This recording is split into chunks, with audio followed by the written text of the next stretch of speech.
रामू, तुम रोज सुबह से शाम तक खेत में खटते रहते हो। बरसों बीत गए लेकिन हालत जस की तस है। दूसरे लोग तो थोड़ा बहुत जोड़ लेते हैं मगर हम बस गुजारा ही कर पाते हैं। क्या तुम्हें नहीं लगता कि दुनिया में ईमानदारी से ज्यादा चालाकी चलती है? कभी कभी मुझे लगता है कि तुम्हारी भलमनसाहत ही हमारी गरीबी का कारण है।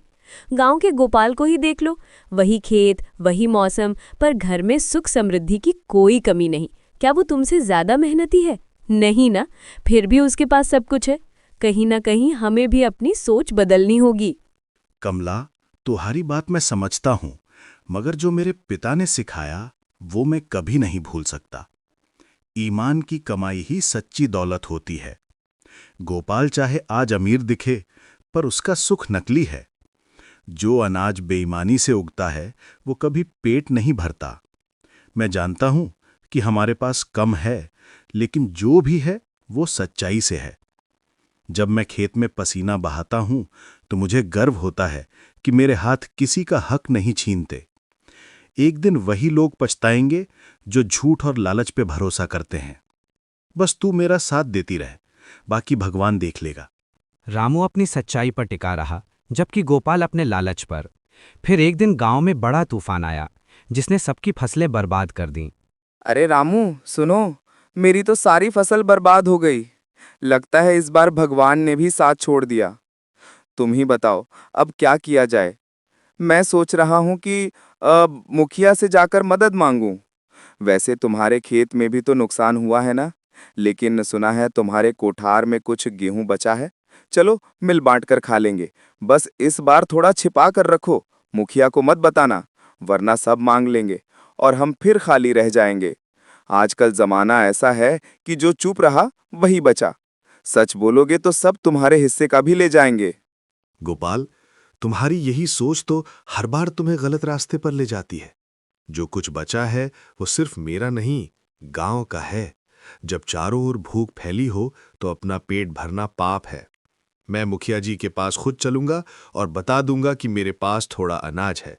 अगर उससे किसी के बच्चे की भूख मिट सके तो वही असली सुख होगा। भगवान ने दिया है तो बांटने के लिए। और गोपाल, याद रखना, झूठ से जो मिलता है वो टिकता नहीं।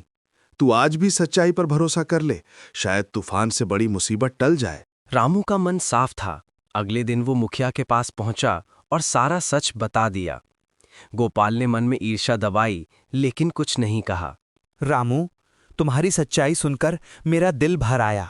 ऐसे लोग ही गांव की असली ताकत होते हैं। जो मुश्किल समय में भी ईमानदारी का दामन नहीं छोड़ते, वही असली किसान कहलाते हैं। मैं पंचायत में ऐलान करूंगा कि रामू के खेत की मदद गांव की प्राथमिकता होगी, और जो झूठ बोलेगा उसका नाम पंचायत से काट दिया जाएगा। हम सब मिलकर फिर से खेती शुरू करेंगे, लेकिन सच्चाई के साथ। गोपाल, तुम भी सोचो, अगर रामू जैसा सच्चा आदमी भूखा रह सकता है तो हम क्यों नहीं उसकी तरह बन सकते। मुखिया जी, आप सही कह रहे हैं। मैं मान गया कि लालच ने मुझे अंधा कर दिया था। जब मैं अपने खेत में झूठ बोलकर दूसरों का हिस्सा छिपा कर रखता था तो मेरा दिल हमेशा डर से कांपता रहता था। मगर आज रामू को देखकर समझ आया कि असली सुख मन की शांति में है, धन में नहीं। मैं अपनी गलती मानता हूँ और वादा करता हूँ कि आज से ईमानदारी से जीऊंगा। रामू, अगर तू मुझे माफ कर दे तो मैं तेरे साथ मिलकर नया खेत जोतना चाहता हूँ, सच्चाई की मिट्टी में। गोपाल, मैं तुझसे नाराज कभी नहीं था। हर इंसान को अपनी गलती समझने में वक्त लगता है। चल, हम दोनों मिलकर नई फसल बोएंगे। इस बार ना ईर्ष्या होगी ना झूठ, बस मेहनत और सच्चाई का बीज होगा। दिखना फसल चाहे देर से आए, पर बरकत जरूर होगी। और याद रखना, इंसान की असली दौलत उसके कर्म होते हैं, जमीन या सोना नहीं। जब तक दिल साफ है तब तक भगवान हमारे साथ हैं। वो दिन और था जब गांव के लोग पैसों को दौलत समझते थे, मगर अब सबने देखा कि असली दौलत ईमान है। तूफान बीत गया, लेकिन सच्चाई का बीज गांव के दिलों में हमेशा के लिए अंकुरित हो गया। गांव का माहौल अब बदल चुका था। लोग अब गोपाल और रामू दोनों को नए नजरिए से देखते थे। सच्चाई ने धीरे धीरे सबके दिलों में घर कर लिया था। रामू, अब तो पूरा गांव तेरा नाम लेता है। पहले लोग तुझे भोला किसान कहकर हंसते थे, अब तेरे ईमान की मिसाल देते हैं। पर जानते हो, मुझे सबसे ज्यादा खुशी किस बात की है? कि गोपाल जैसा आदमी भी अब तेरे साथ खेत में मेहनत करता है, बिना किसी छल कपट के। गांव की औरतें अब अपने बच्चों को कहानियां सुनाती हैं कि रामू काका की तरह सच्चे बनो। लगता है भगवान ने हमारे दुख का अंत कर दिया। कभी कभी सोचती हूँ, अगर तू भी उस दिन गोपाल की बात मान लेता तो शायद हम भी उन्हीं झूठे सुखों में उलझे रहते। कमला, मैं तो बस वही कर रहा था जो सही लगा। सच्चाई रास्ता भले मुश्किल बना दे, पर अंत में मंजिल वही देती है जो झूठ कभी नहीं दे सकता, मन की शांति।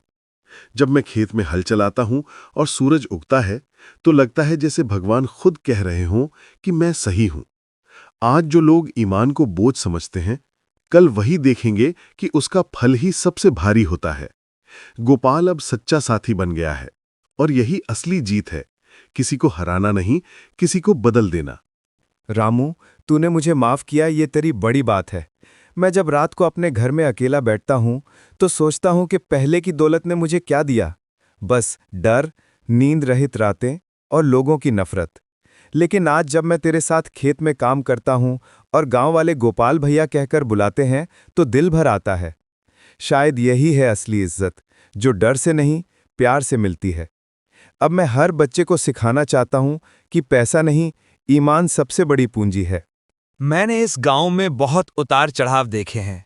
लोग आए, गए, पर सच्चाई इतनी स्थिर मैंने कभी नहीं देखी।